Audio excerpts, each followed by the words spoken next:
So we are a little bit out of time. I want to thank the next panel for their patience. I'd like to welcome Mr. Miller Matola from Molvest, and great experience behind him, going back a long way in our industry. The panel, I'm going to leave Miller to introduce. Again, fantastic experience from all aspects, and I think very important information forthcoming as we explore what will it take to reopen those borders and those airports. So Miller, if you are ready, over to you. Thank you, everyone. Great. Thank you very much, Tess. Thanks to John for that very insightful panel. And well, our panel will focus on the role that borders, as well as obviously the reopening in terms of airports, the role that they can play in ensuring a speedy recovery or growth, as some have referred to it.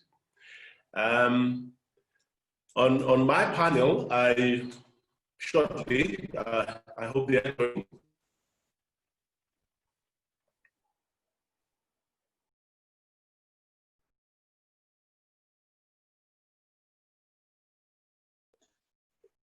Miller, we've lost you.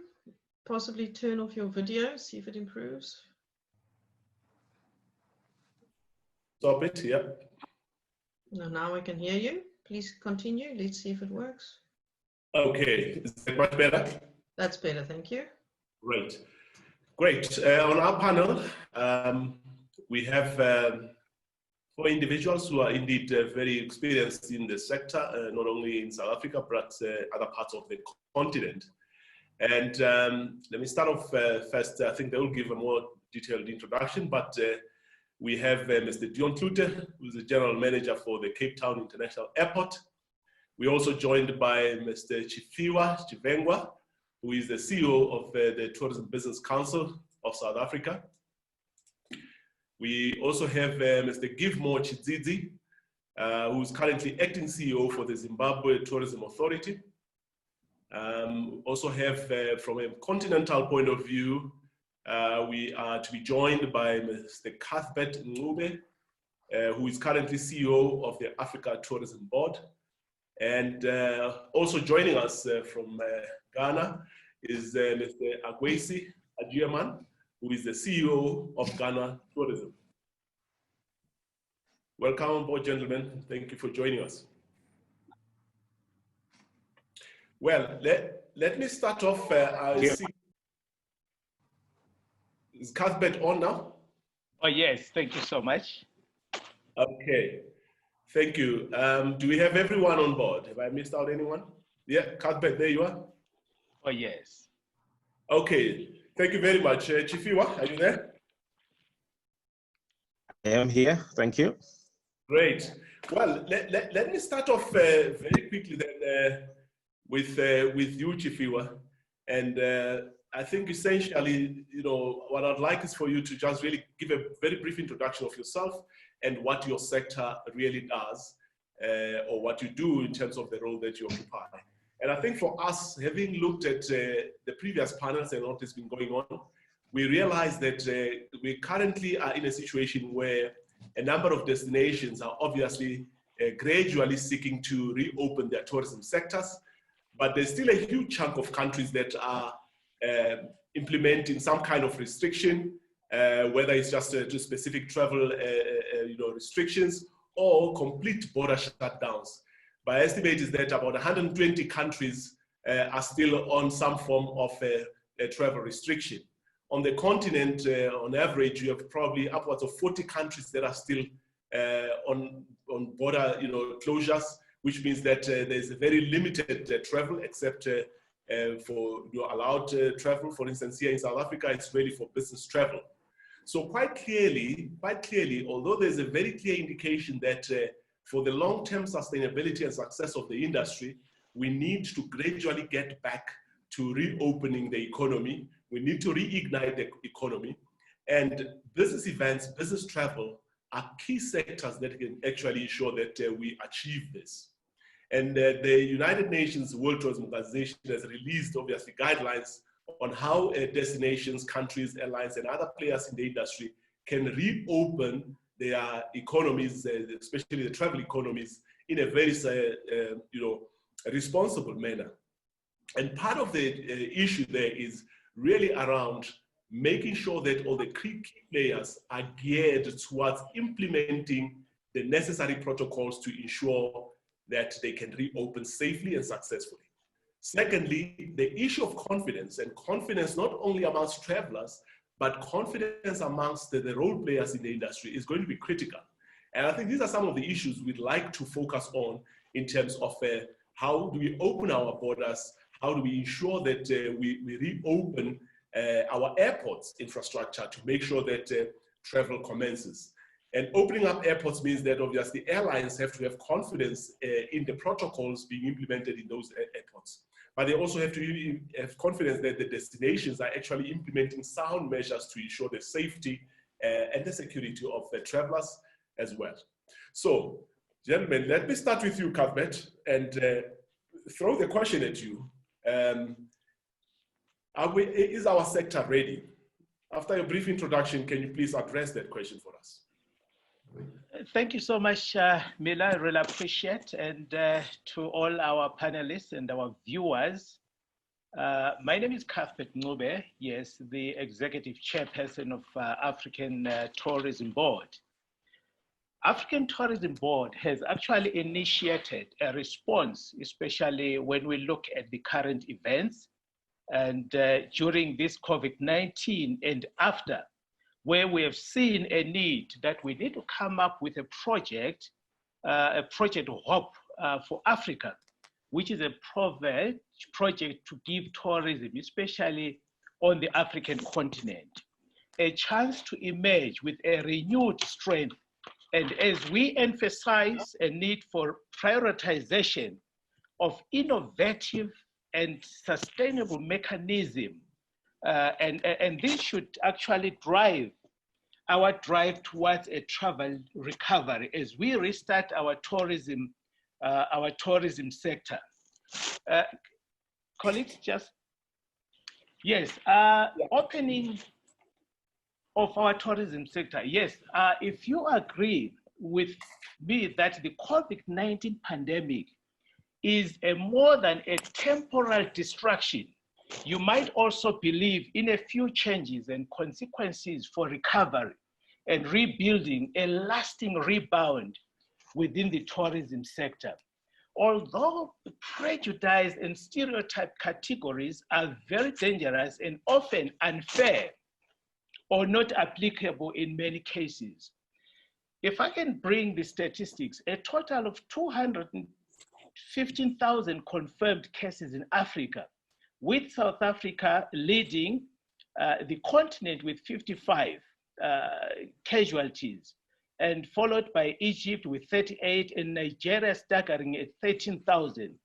Less impacted countries being Lesotho, that has so far reported only 4 cases, followed by Seychelles with 11 cases, and Gambia reporting only 28,000 cases.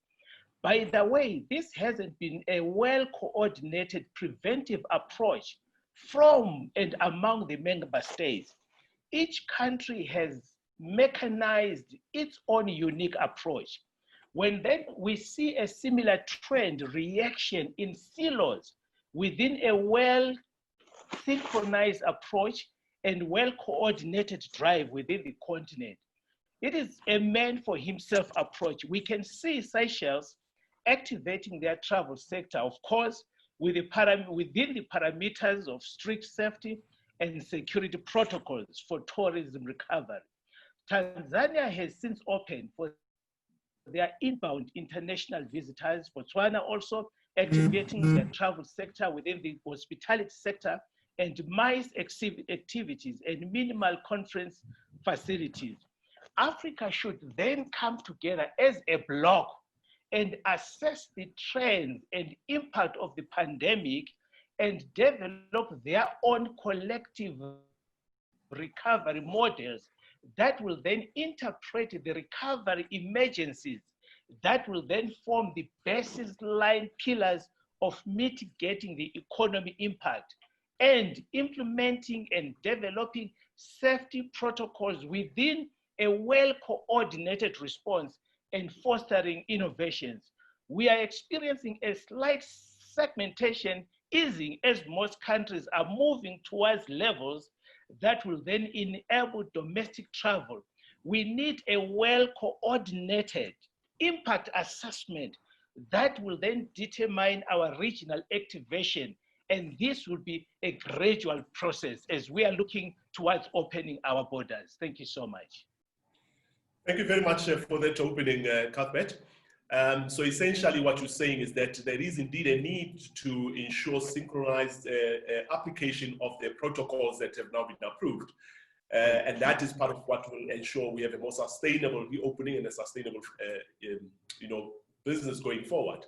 Now, Akwesi, let me come to you because this is directly linked to what Cuthbert has just said. And ask you, for example, from a regional point of view, and are we ready, and how soon do you see us reopening from your perspective? All right, thank you, and good afternoon to all panelists and guests.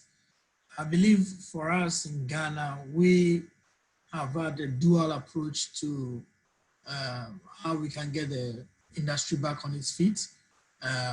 One is to look at the domestic tourism. And in terms of that, if you go around the country, most of the hotels are still in business, observing the protocols that are in place.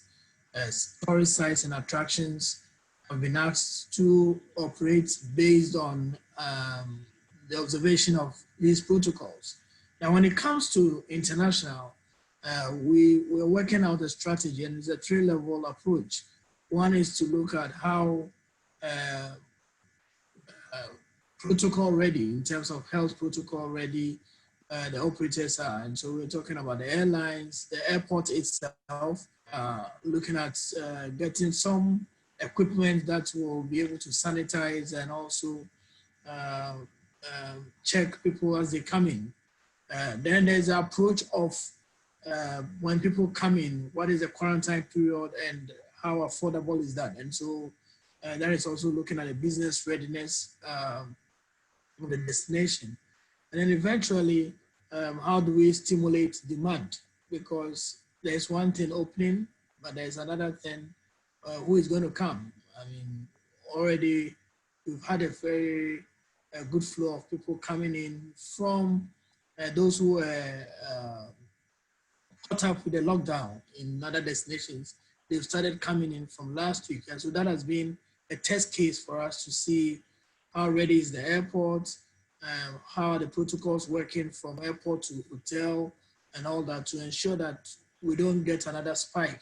Already our caseloads have been going up. We did a very aggressive contact tracing and testing. And so you will expect the numbers to be up and people have been isolated. But still, with the opening up that we are seeing from last week with some of these charter flights coming in, we want to make sure that we use it as a trial period and a test phase. And so I would say, yes, we are eager to get the industry opened up, the airports open, the borders open, but we are also very cautious and also making sure that all the protocols are in place to ensure we don't see a spike. Thank you. Okay, great. Just a question then, Akwesi. In your efforts to implement that gradual reopening, you're saying focusing on both the domestic market, but you also seeing, I would suppose, spatterings of international travel? Yes. And is there coordination between yourselves and other destinations in your region in terms of how you are reopening to ensure, obviously, the safety of the passengers, the safety of travelers, but also your destination, ensuring that you control the spread of the virus? I think the level of coordination and cooperation, I must say, leaves much to be desired. I agree with Cuthbert when he said it looks like each one for himself approach. What we've done is with the ECOWAS, under the ECOWAS umbrella, our government has been fully engaged with the ECOWAS protocols that are in place. We also know that, for example, when our borders are open, road travel between Ghana and Togo, Ghana, Burkina Faso, Ghana, Cote d'Ivoire, and then also to Nigeria and Benin is going to spike. We can do better than we have done, but at least there has been some engagement at the ECOWAS level, and we also are engaging with the various tourism authorities and boards to see how they can work together, especially with the airlines. For example, with the repatriations that are taking place now, we see very strong collaboration between Ghana and Nigeria with some of the airlines bringing in passengers. But I think it's something that we probably will have to be a bit more aggressive on and be more strategic in that approach, because yes, the places where we have most direct flights to South Africa, Nigeria, Kenya, and Ethiopia, and I think there is some work going on, but it can be better. Okay, great. Thank you for that, for clarifying that. Givemore, are you with me? Yes, Mila, how are you? I'm keeping well. Just coming to you. I think the same question applies. Are we ready? And from a SADC point of view, how are we going about this safe but sustainable reopening? Yeah, I think, Mila, we need to understand that tourism is an enabled sector. It is enabled by other sectors performing. And in this particular regard, you know, our readiness depends on what other sectors are doing. I mean, we are guided by the protocols that have been issued by the World Health Organization, and we have adapted them and domesticated them to suit our own situation, obviously with the assistance of the UNWTO and our own assessments here.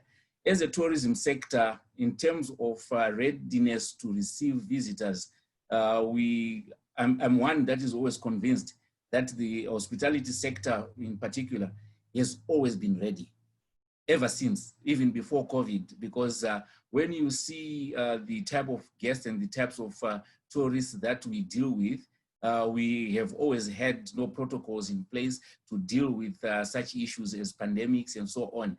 What is required is just for us to up our game in terms of following those protocols, the sanitizations and the protective equipment for our frontliners and also for the guests to make sure that they follow the required procedures as we are taking them from the airports through the transfers to the hotels for the activities, for the food and beverages. And I would want to say that we are absolutely ready, but as an enabled sector, like I said, the other amenities have to be in place as well. I mean, you're talking of the health facilities themselves, and if they are the ones who are taking the lead anyway, because the whole issue of the pandemic is being led in terms of mitigation and in terms of helping to get out of this situation. It's mainly the health sector.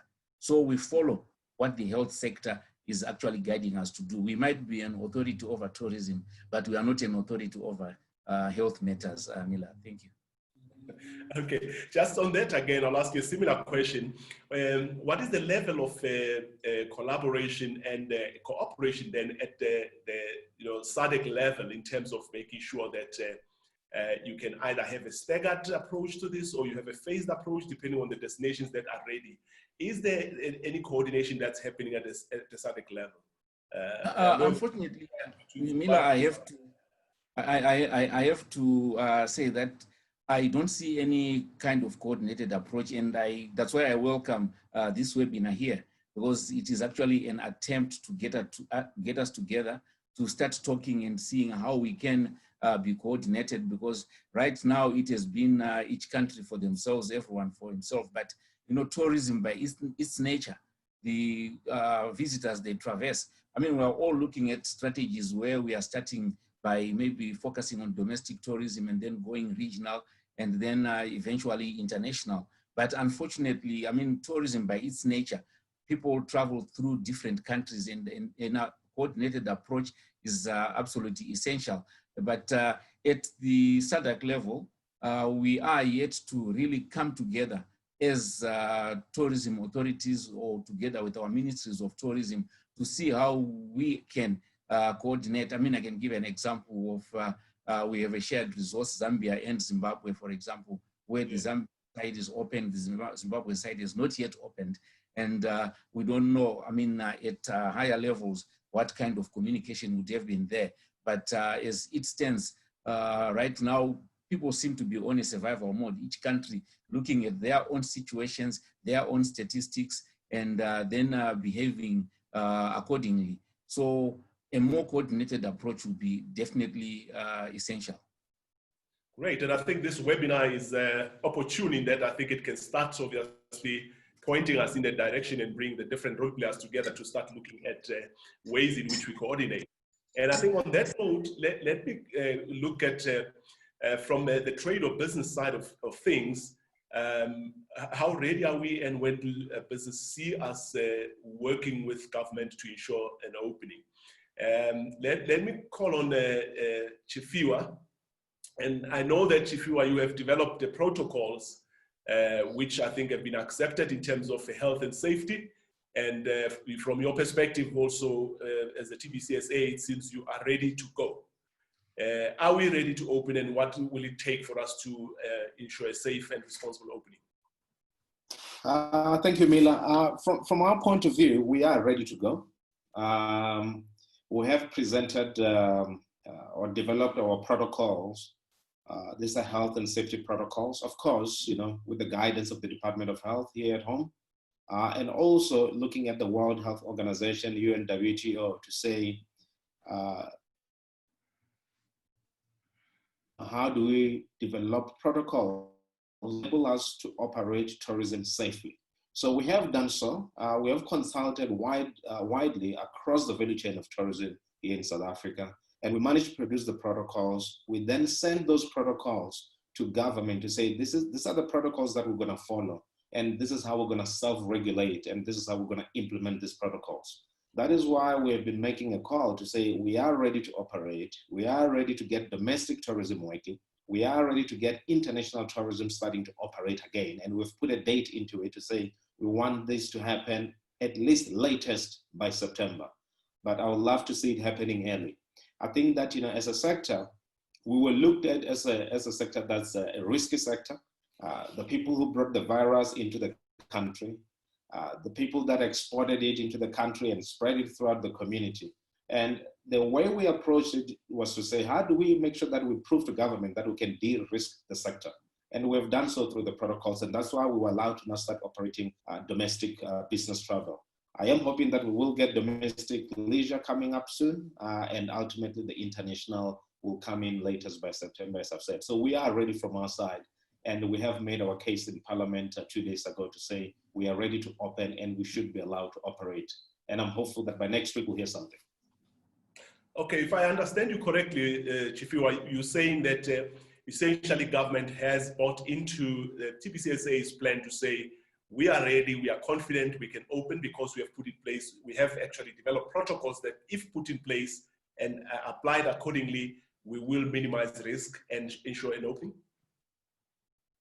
We believe so, because the protocols that we've developed, we send them to government. I believe that they were presented at the National Command Council to say, this is the plan for tourism, this is what tourism is going to be doing.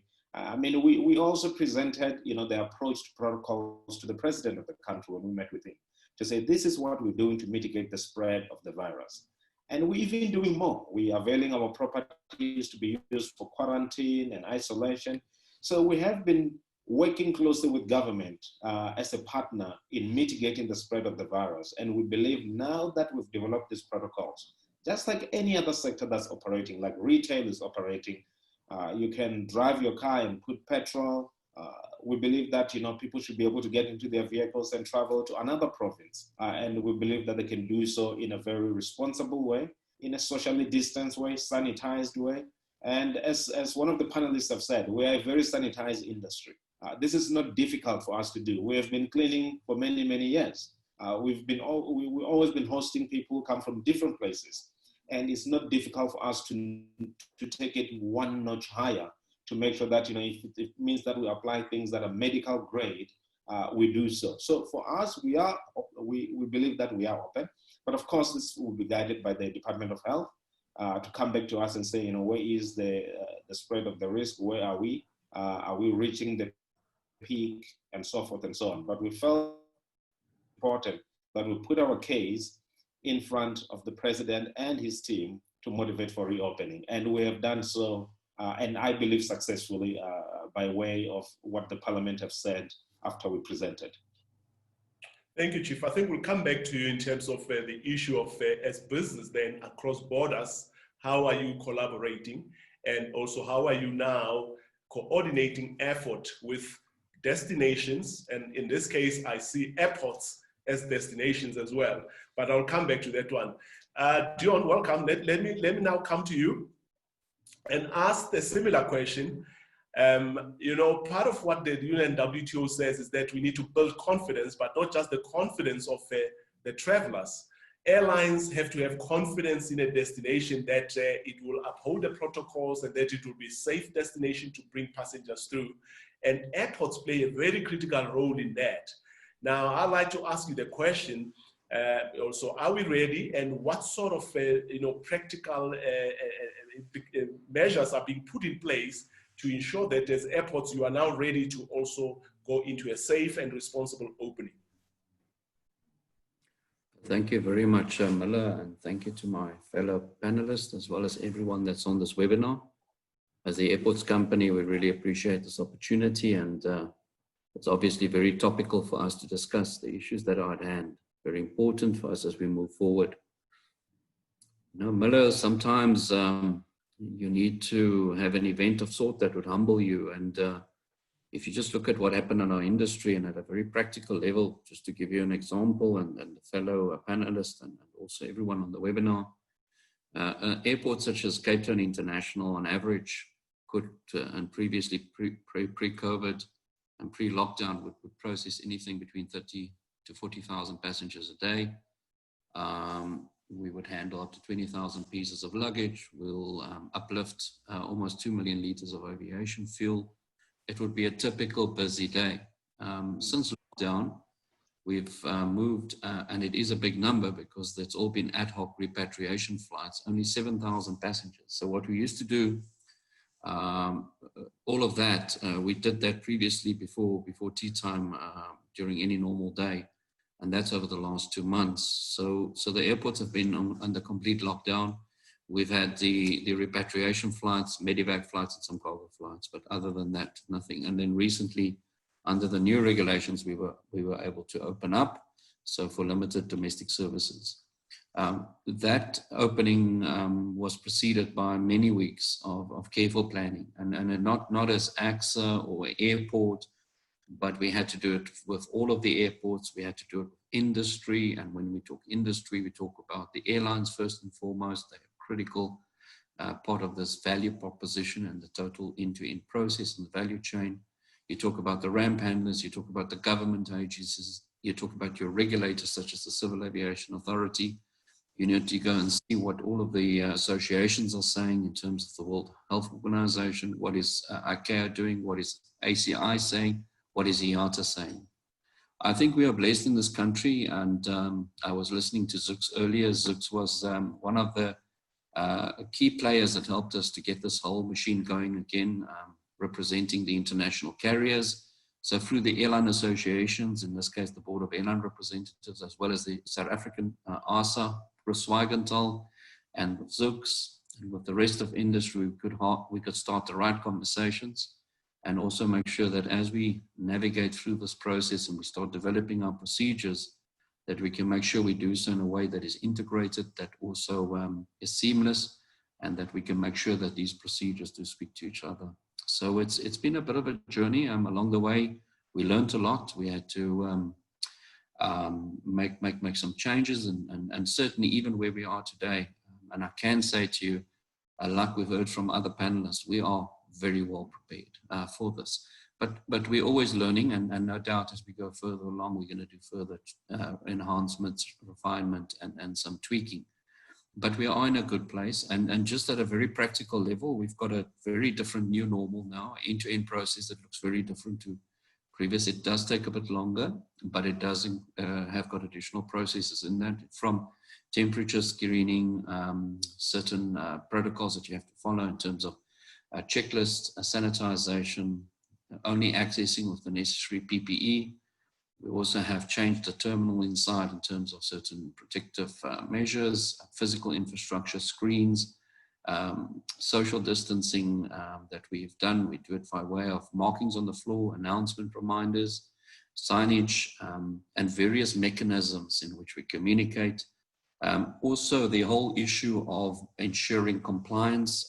For us, it was not just about compliance, it was beyond compliance. It was about making sure we do what we need to do to build confidence. I heard some of the other panelists talk about, and even yourself, Miller, talk about confidence.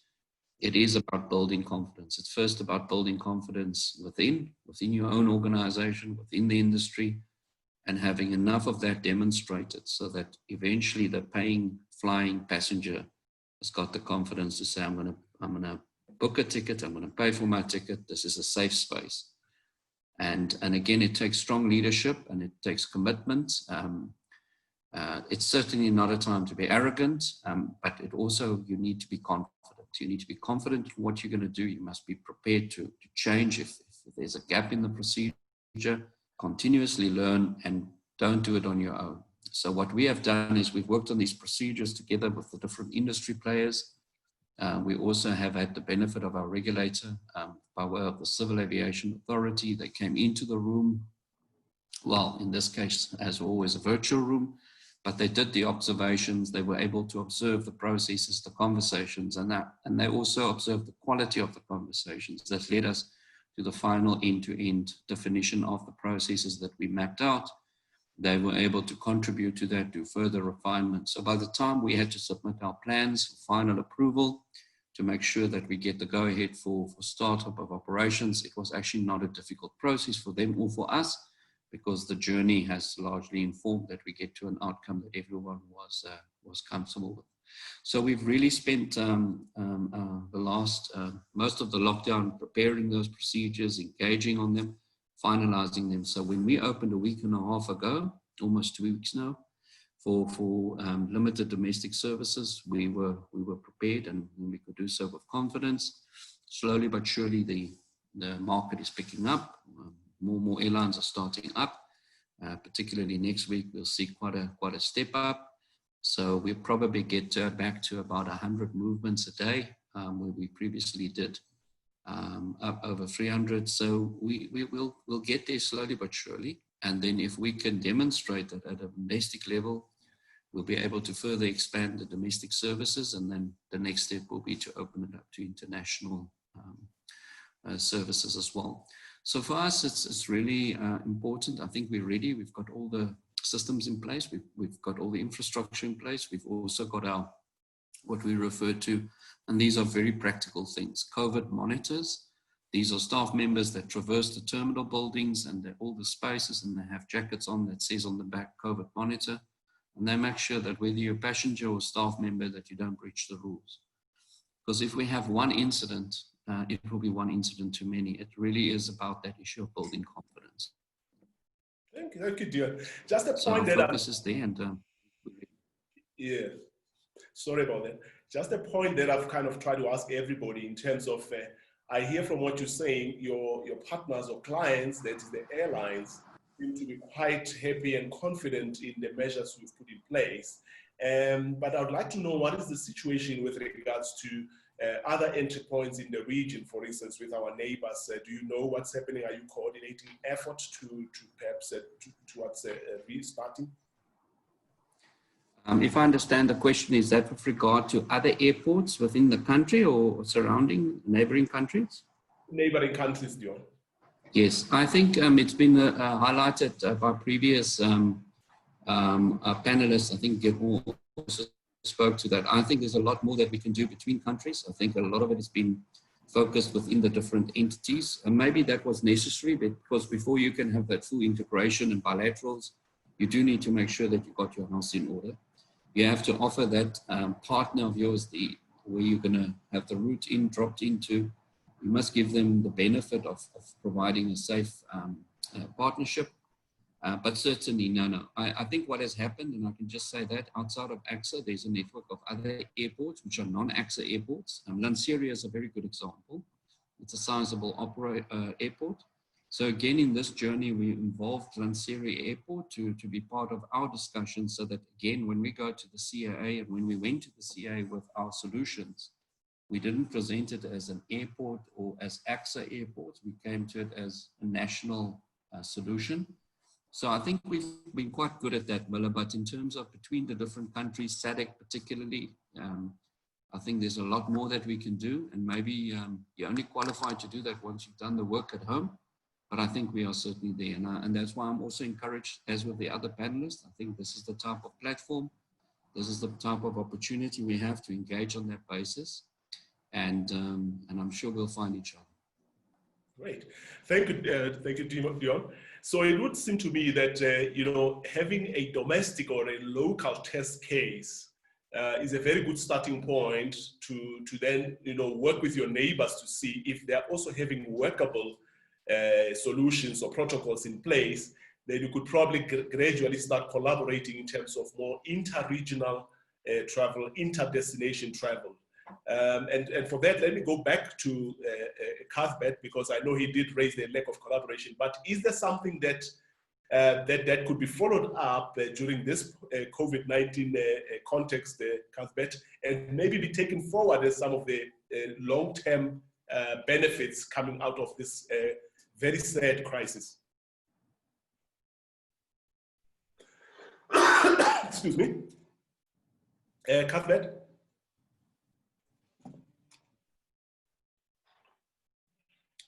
I think you're off.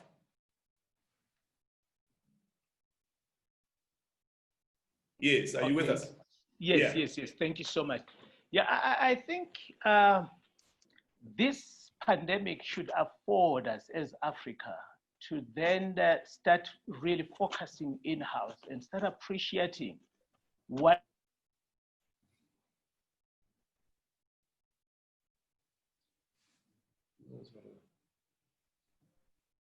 I think we're losing you there. Yeah, Cuthbert, Tessia, perhaps try and switch off your video to see if we can get your sound back.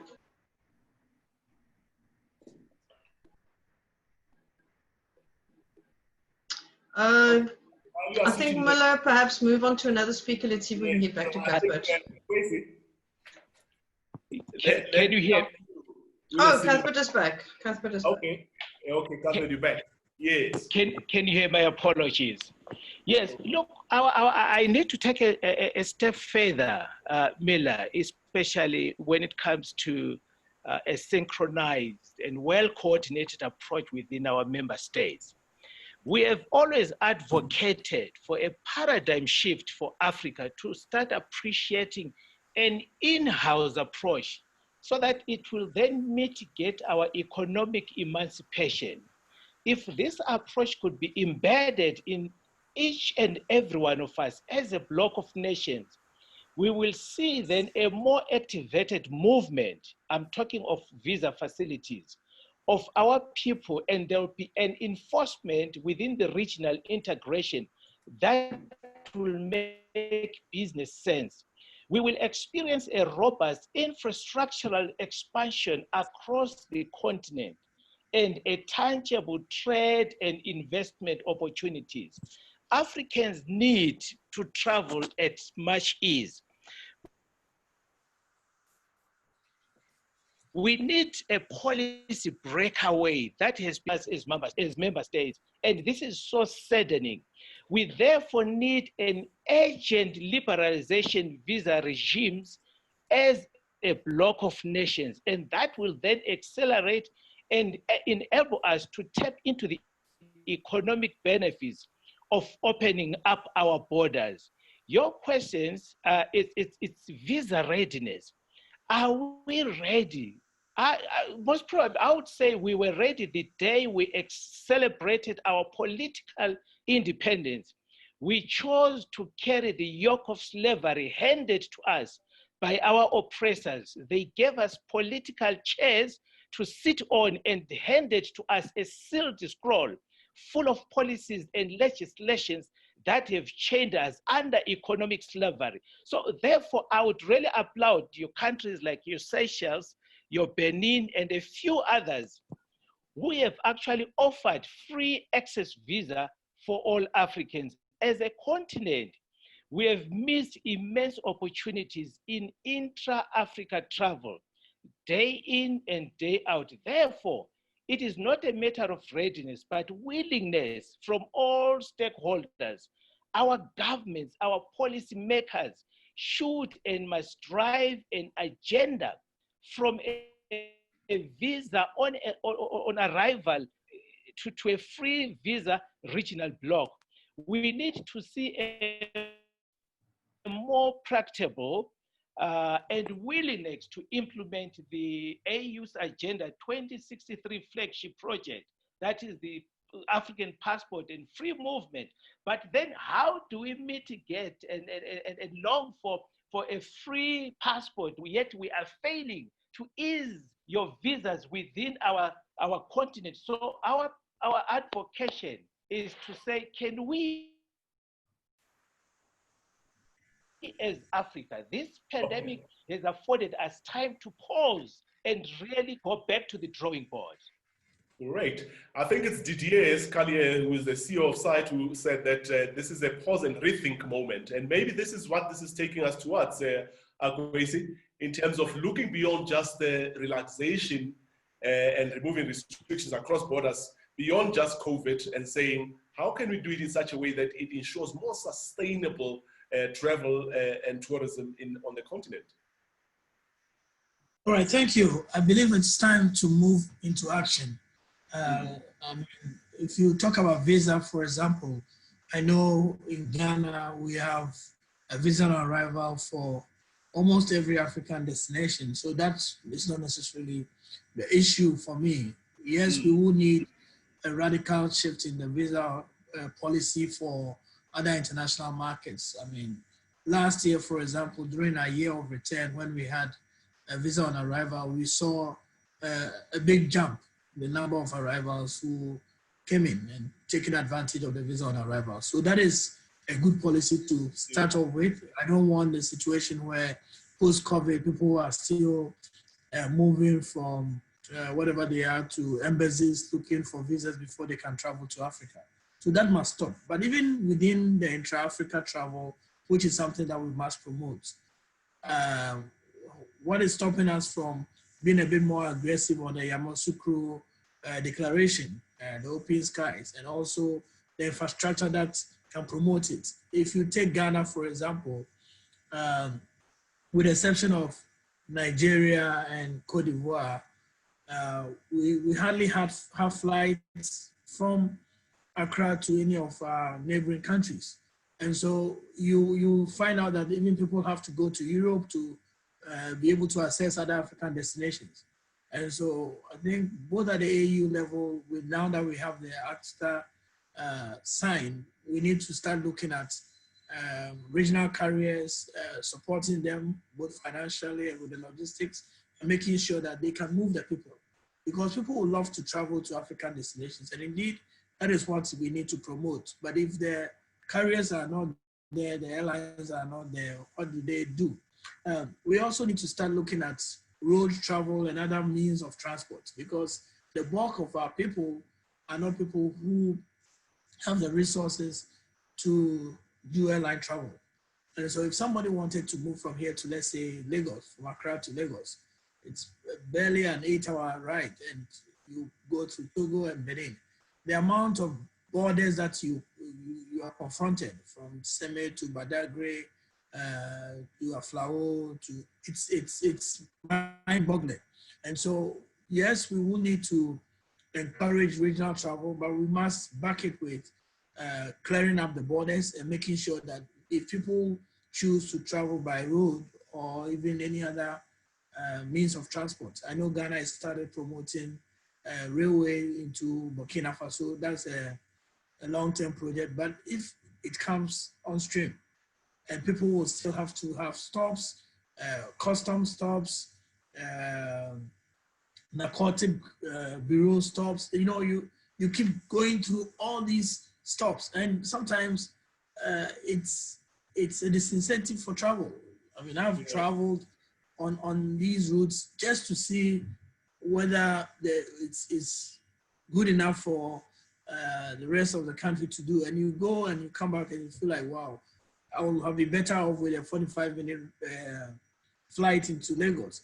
But how many of our people can afford that? And so I think other means of transport, road, sea, rail, is something that we can also look at. Anyway. And more importantly, I think it's time that we start promoting the destination as one, Africa for Africa, and also Africa to the world. I mean, we go to some of these exhibitions and fairs, and you see, instead of complementing each other, we are overly competitive. But people are moving into multi-destination travel. And so let's look at ways that we can collaborate, we can sell Africa as a destination, and then be able to attract the people that are coming in. I just wanted to also touch on the issue of the airports that John had mentioned. I think they're doing a very good thing, but there is something that we all need to bring our minds to. At the end of the day, the numbers that we had pre-COVID is going to take a very long time to come back. And so we still have to focus more on the domestic travel. And in that case, how ready are we as a continent and as practitioners for that? I think that for me is where I want us to focus more attention, because international travel will take some time. I mean, Europe and most of other destinations are going through a recession, and you know, they have the funds, leisure travel and all that are going to take some time to come back. So we need to look at short-term solutions and then the medium to long-term ones for, later. Thank you. Great. Dion, Akwesi mentions the airports and the fact that the domestic travel will probably be best placed to stimulate a recovery. But how geared are you towards that approach in terms of domestic travel, getting the airports and ready, obviously, to support the growth of domestic tourism in terms of you know, the recovery? How well geared are you towards that? No, we are well geared.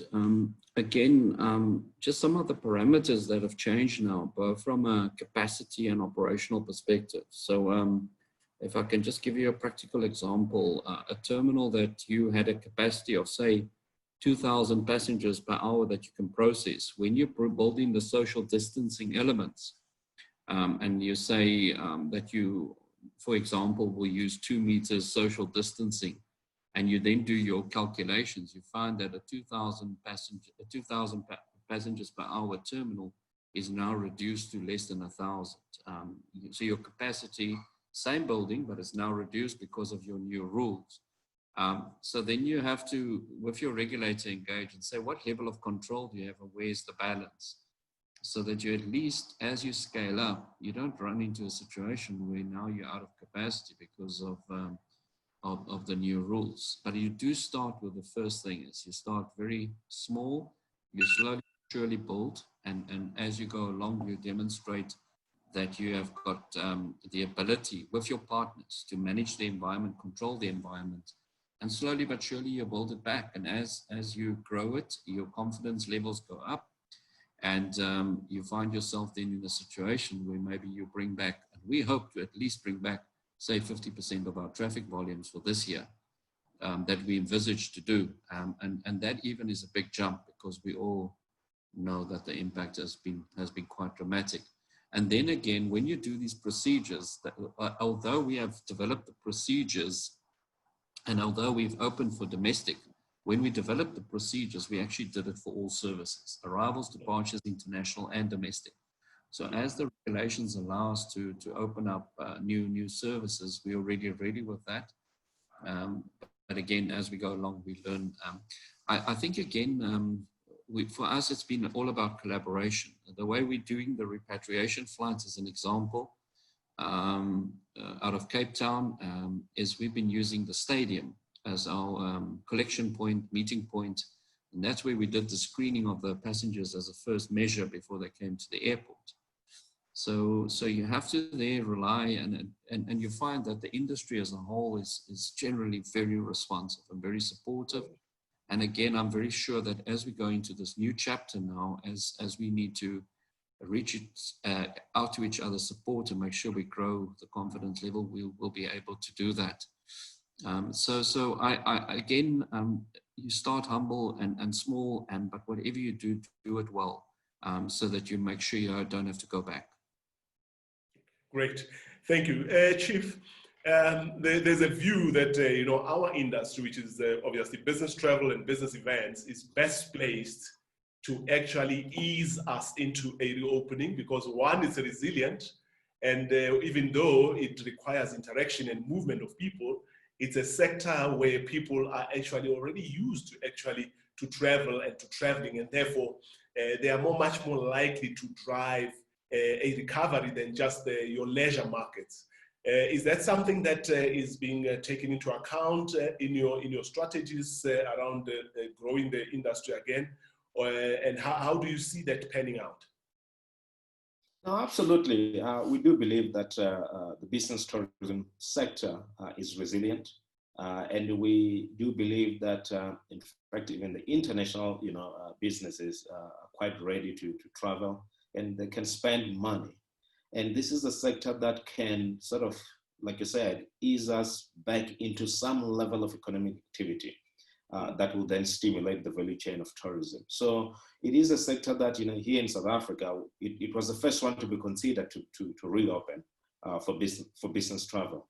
And of course, we would want it to see, small meetings taking place. If we have to do those under protocols or with a limit, we believe that that could be done safely, and we have advocated for that. But we believe that, the business tourism sector is quite vital.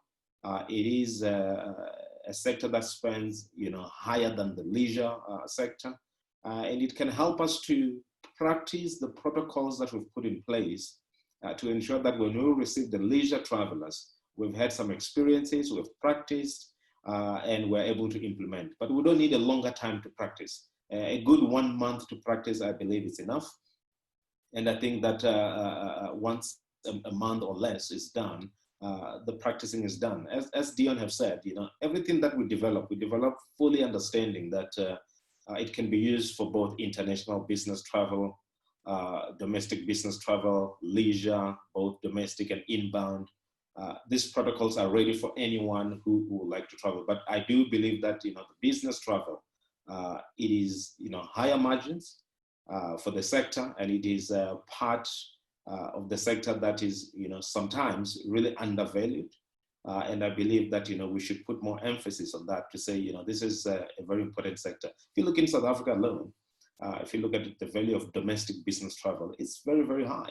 And it contributes greatly, probably even more than the leisure travel, because the business travel spends money on the value chain of tourism. Some of the leisure travel are VFR and other types of leisure travel that may not contribute as great as business travel into the value chain of tourism. So I think it's important to ensure that the business travel is operational. To be great to open it up for the SADC region, to make sure that the world starts to move within the SADC region, and it is something that we have discussed with portfolio committee to say we may want to immediately start at how do we open up to the SADC region, so that there's movement of people for business purposes. And I do believe that it is the start, and it helps us to practice the protocols that we've put in place. Great. Givemore, in closing, more or less the same question, but specifically now coming to the incentives. I think a speaker earlier said that there's more optimism in the incentive sector because equally it's also a very lucrative sector, but also smaller movements going to the off-beaten track type of experiences, and therefore could be much better guinea pig in terms of opening up. But again, corporates are not keen to travel. So what are your thoughts on that? How do we use that to lead the reopening? I think one of the things that we more. need to emphasize when we start to talk about issues of stimulating demand. Yes. Yeah, Mila, I'm on. Okay, all right, let me take this, following up from what Chief has said about the business events and the lucrative nature thereof. My question was around focusing on the incentive travel side of things, leading the reopening in that sector. What are your thoughts? Well, incentive travel can actually be triggered very quickly because when you look at state of preparedness for this pandemic, what you want is a little bit more organized type of travel, not just ad hoc travel. So when you're doing incentive travel, it's very well organized. It can be managed very well. People are in smaller groups, and you know, you're dealing with people whose backgrounds and credentials can be traced and known. So in terms of business travel, really, and when it comes to incentive travel, that has got the biggest chance to kickstart the tourism sector and then gradually go into the other sectors. But I also want to say business activity has been allowed in most countries. You find that people are having board meetings, people are traveling for business purposes within the countries. And I was challenging the business sector, even in my own country, to say, what other places would you have that are better than the conference rooms that are in our hospitality establishment, instead of trying to have some social distancing in some of these small boardrooms that we have in our offices, you know. And then obviously, even when one is doing these virtual meetings, you can do it from the hospitality establishment so that the value chain can still be kept ticking. And when you look at travel, the one thing I wanted to point out, Mila, is it's a whole chain, you know, it needs responsibility. The person who is partaking the travel, and then the whole chain to the hosts who are going to host the traveler. And every bit of that chain has to be meticulously checked to make sure that there is no chance of us having to get back to where we started. But incentive travel, like I said, you can do things outside the box. You can have your meetings or you can have your activities out there. It lends itself very well to the requirements, the protocols, the social distancing, the sanitization, everything. You know, it's easy. When people are on leisure, obviously, at times they don't want to be controlled. But when it's incentive or conferencing, you know, you can actually manage those situations better. Thank you very much. So in closing, what essentially saying, the business event sector, very well placed to lead the reopening, but also there's a huge need for coordination across destinations on the continent if we are really to grow the sector in a sustainable manner. And I think we are very confident in the protocols that we have in place. We believe that they can build the confidence to restart the reopening. And from what I hear you saying, this government must take the cue from business in terms of our readiness to reopen, and we can ensure a sustainable and a successful sector going forward. Once again, I'm mindful of time. I must really take time to thank all of you for your contribution. Chief Fiwa, thank you very much. Give more, thanks for those contributions. Cuthbert as well. And I think your talk about coordination is very important. I hope it will be followed up. Akwesi, there's a lot that we can learn from your side in terms of openness and visa readiness, but also the easing into regional travel or inter-regional travel. And lastly, Dion, as a destination, because I see airports as destinations, we also hear from you that you are ready to ease off 50%, and hopefully by September we should be ready to go. Thank you very much for your contribution, gentlemen. Thank you. Thank you. Thank you, everyone. Thank you. Thank you. Thank you so much, Miller, and all our esteemed panelists. We really appreciate your time. Considering the circumstances, time is absolutely valuable right now, but this was a superbly important conversation, and thank you for sharing your insights and your experiences.